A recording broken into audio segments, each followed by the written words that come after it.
NBI ang lumusob at pumasok sa Senado at nakipaghabulan sa isang senador kahit pwedeng hintayin na lang sa session hall or sa office of the President. Fact number 2, ginugulo nila kasi nasira yung kanilang narrative.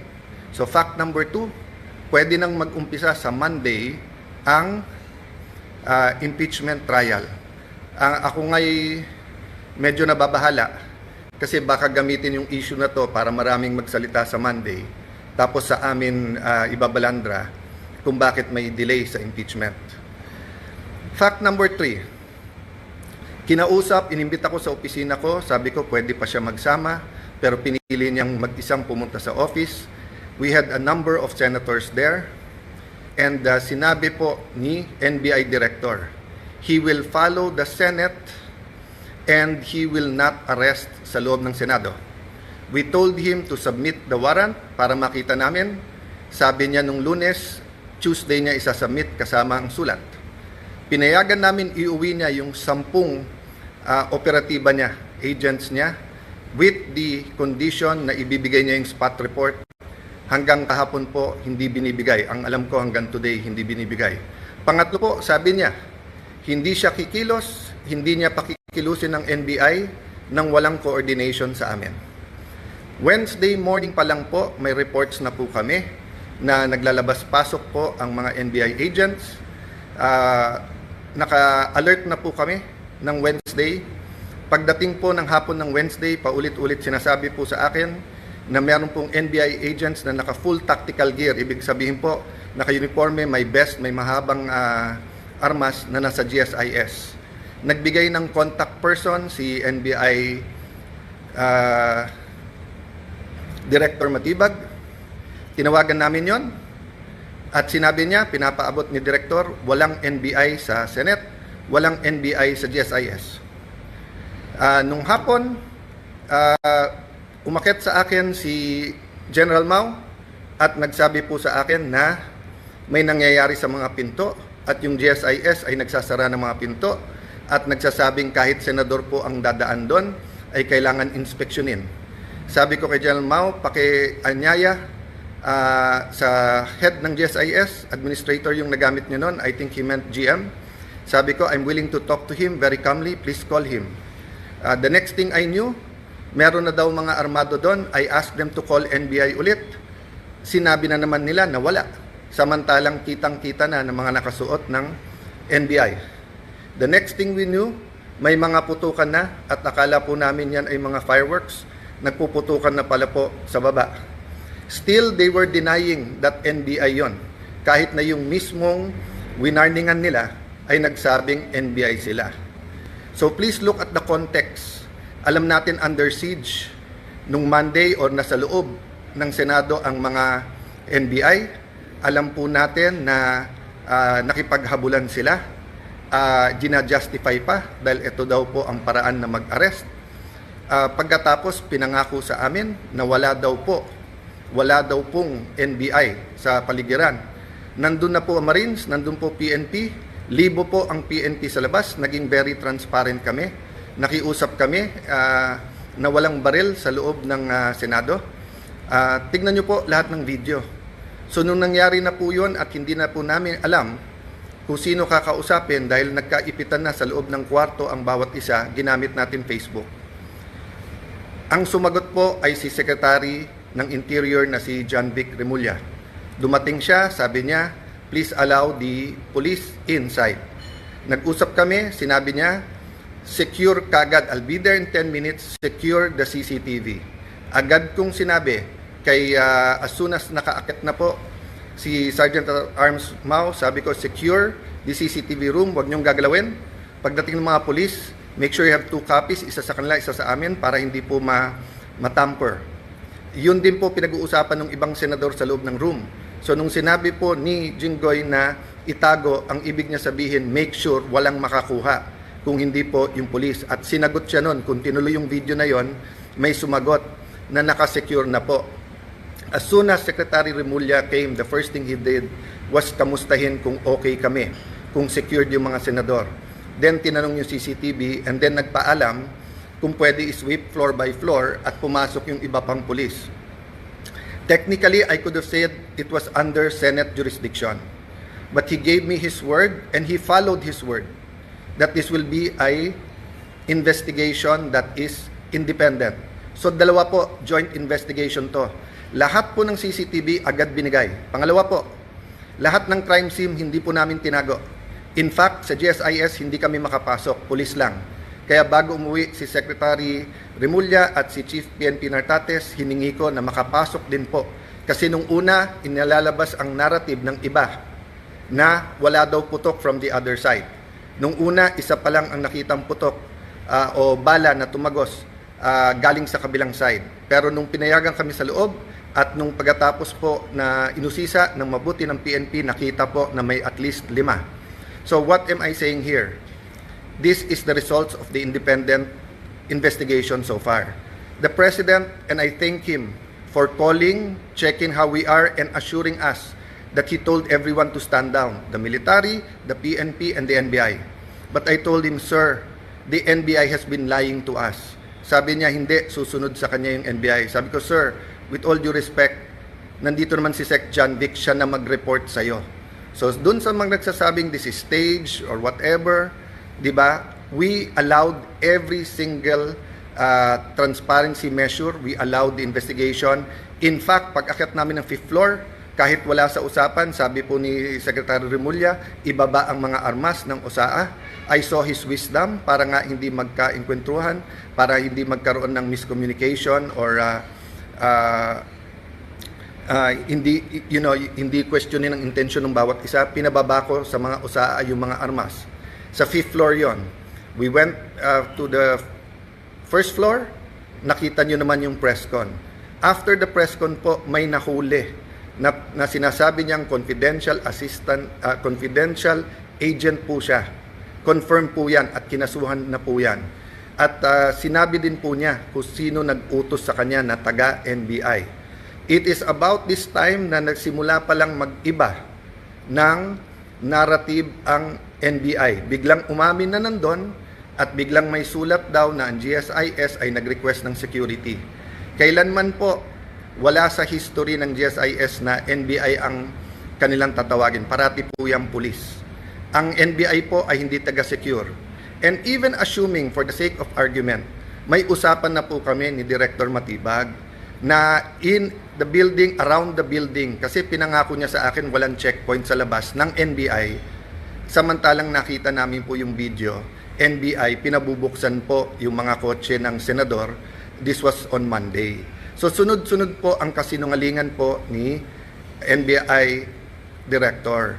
I believe he's lying to the President. That is my personal belief. I believe he is giving him false narratives.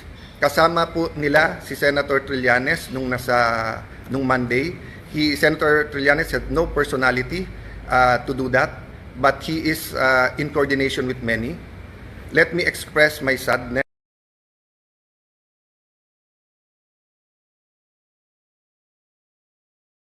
my regret.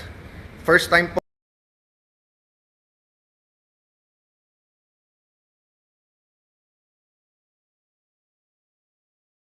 na ganito nangyari sa Senate. Usually po, nabangga lang, nauntog lang yung isang senador na dapa. Nandyan na yung 24 to see how you are. Usually po, may threat pa lang sa Senate. Pupunta na dyan lahat to see how. But makita nyo naman po, parang bula na wala po yung buong minority. Pagkatapos, wala kaming narinig hanggang mga 10, 10:30. Nung sinabi lang po, 9, 10, I don't know the time anymore. Nung sinabi lang ni Senator Camille that we're okay, dun lang nagparamdam yung iba. And then ngayon, sunod-sunod, galing sa minority, pinagbibintangan pa ang majority at ang Senado. Pinaligiran tayo ng NBI, naka-full tactical gear.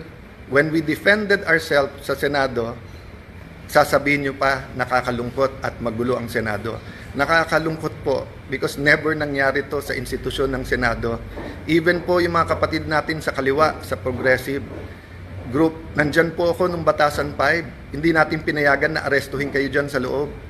Kasama ko pa ho si Senator Lacson noon na binisita kayo. Binigay namin ang moral support. So alam nyo po anong ibig sabihin po ng courtesy ng wag mag-aaresto sa batasang pambansa or dito po sa Senado. Having said that po, there are different issues na sinagot ko na sa inyo. But I'm going live today because I heard the Ombudsman will do an independent investigation. That is good news. But I also heard that he issued a suspension against General Mao. Assuming for the sake of argument that it is a valid suspension, and the reason is preventive suspension para hindi magulo yung investigation. Number one, there is a duty to inform us so that we can replace, so that we can make sure na safe ang Senado. Remember, the impeachment is going to start on Monday. On Monday. So how can we secure and make sure matuloy at hindi na naman kami guluhin tapos kami na naman ang pagbibintangan? Number two, bakit po, and I like to honor and express, diba, that in my dealings with the Ombudsman, Boying Remulla, it has always been with respect. We many times disagree, but he, to me, had an open mind. We disagree in legal, but he listened. If he disagree, he disregards. If he agrees, so let me just appeal to the Ombudsman, suspend also the NBI director, because he is more a suspect than General Mao dito. We do not want to set a bad example in the independent investigation, and we do not want to put the Senate in harm's way. If we tell the OSAA, the Marines, the PNP who are all there, that pagka may armed men all around the Senate, we cannot defend ourselves. Sino po sa inyo, mga kababayan, pag may winorningan na kayo na wag na kayong lumapit sa bahay namin, lumapit sila naka full tactical gear at meron pong mahabang armas. Sino sa inyo hindi magve-verbal warning na umatras na kayo? At pag hindi po kayo umatras, sino sa inyo ang hindi magwa-warning shot? At ine-expect nyo kaya nga warning shot ay aalis at uuwi na sila.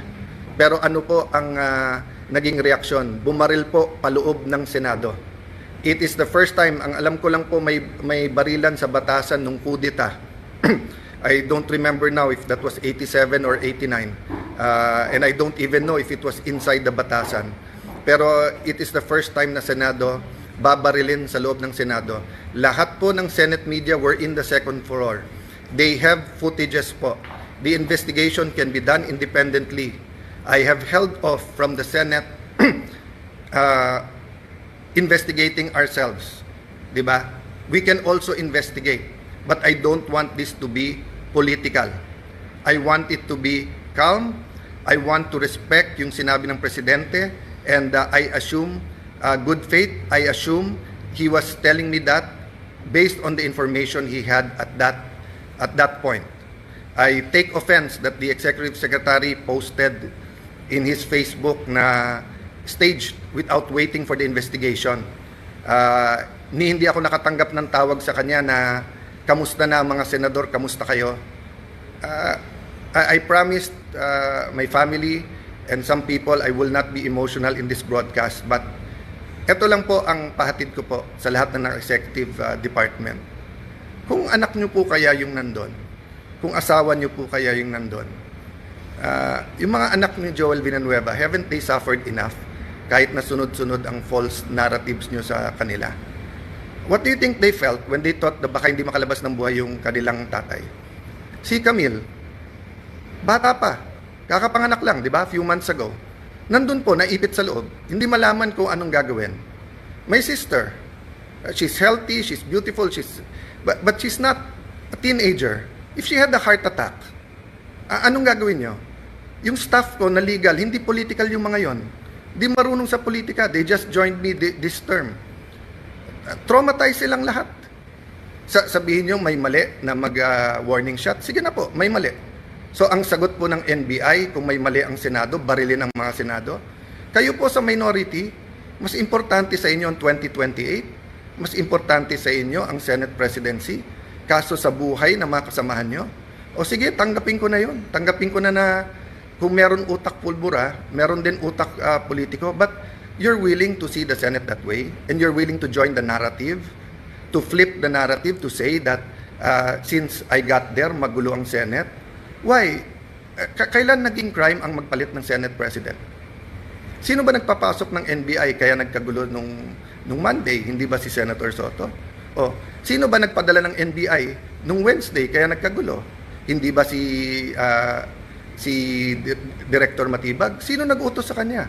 I believe the President told him to stand down. But anyone below the President could have said, no, ako sundin mo, tumuloy kayo doon. He could have called me and told me na huwag kayong maalarma, nandyan. When my sister called, ano sinabi niya? When Senator Loren, he kept on denying.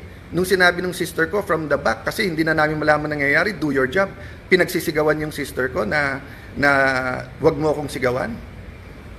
Yan po ang response ng ating NBI director nung akala niya, nung nalaman niya na under attack ang Senado. Hindi niya sinabing, ma'am, susugod, ma'am, titignan na, ma'am, pupull outin, ma'am, tatawagin namin ng DND, ma'am, tatawagan namin. Hindi. Ang sinabi niya, huwag kayong sisigawan. So mga kababayan, kung tumawag kayo ng 911 at sinabi yung nilulusob ng mga bahay niyo, may mga armado na puputukan, at ang sabihin ng taga 911 sa inyo, huwag niyo ako sigawan, ano po mararamdaman niyo? So, I have held back emotions. I have tried to answer as much as I can. I have a narration of facts. I have the videos. I could have made accusations yesterday sa harap ng media. They know what really happened. But I didn't. Why? Because our country is in several crises right now. The crisis brought by the oil shock. So I want the 5 or 7 bills that can help us. Tinawagan pa ho ako ng DepDev, yung dating NEDA na secretary, kasi biglang kinancel ang LEDAC sa Tuesday at sabi ko, willing ba akong ituloy? Ikaw willing po, dahil napaka-importante to. At sabi niya may i-discuss na new taxes na importante. Sabi ko, willing to listen.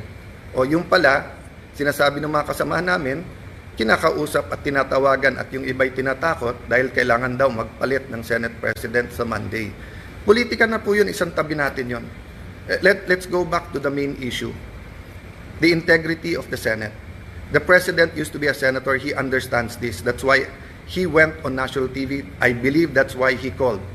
Because he wants to make sure we know in the Senate that he will not allow that. Pasensya na po sa mga kaibigan, mga kakampi sa DDS. I take that po, yung sinabi ng Presidente, I assume good faith.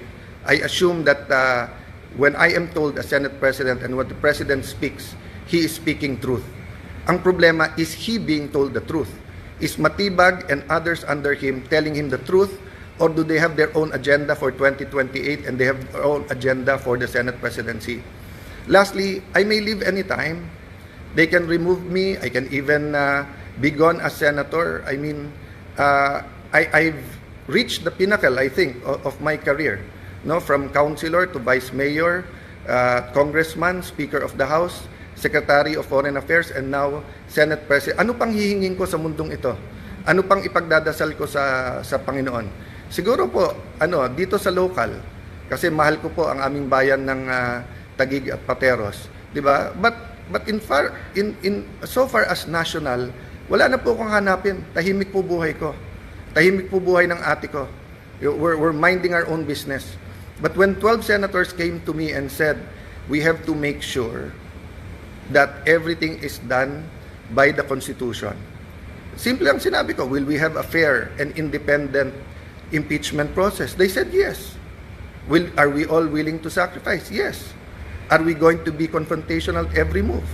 Hindi. Pero bakit po ganito ang inaabot namin? So again po, hindi po kami magulo. Ginugulo po kami. So again, Honorable Ombudsman, please consider, remember po, in an investigation, it's not only the result, it's the process.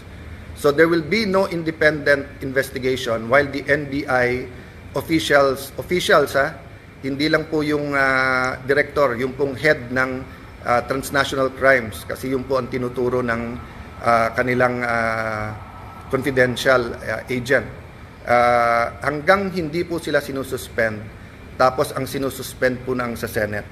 So mga kababayan, asahan nyo po sa Lunes, ang focus, ang atensyon, bagaman napaka-emotional itong mga nangyayari at bagaman existence na ng integrity na ng Senate to, alang-alang po sa ating mahal na bayan, alang-alang sa konstitusyon, we will focus na makonvene yung court. Kung may gugulo po niyan, hindi po kami.